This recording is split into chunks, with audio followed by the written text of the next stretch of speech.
आधुनिक शेतीमध्ये जर बघितलं तर अनेक यंत्राचा समावेश होतो आहे आणि त्याचबरोबर आता कापूस वेचणी मशीनसुद्धा आलेली आहे. हार्वेस्टरच्या पद्धतीसारखीच म्हणजे कापूस वेचण्याचं हे हार्वेस्टर आपण म्हणू शकतो.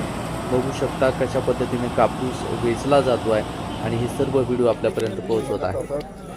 दीड एकर 45 मिनिटाला एक एकर 45 मिनिटाला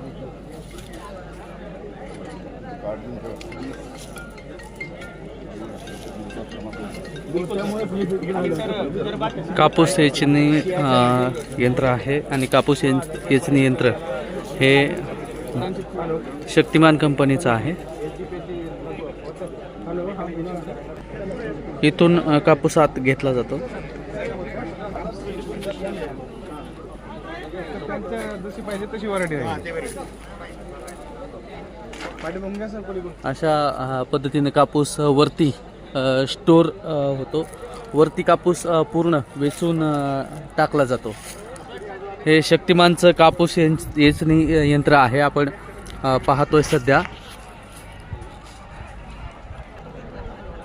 शक्तिमान कंपनीचं कापूस वेचणी यंत्र आहे.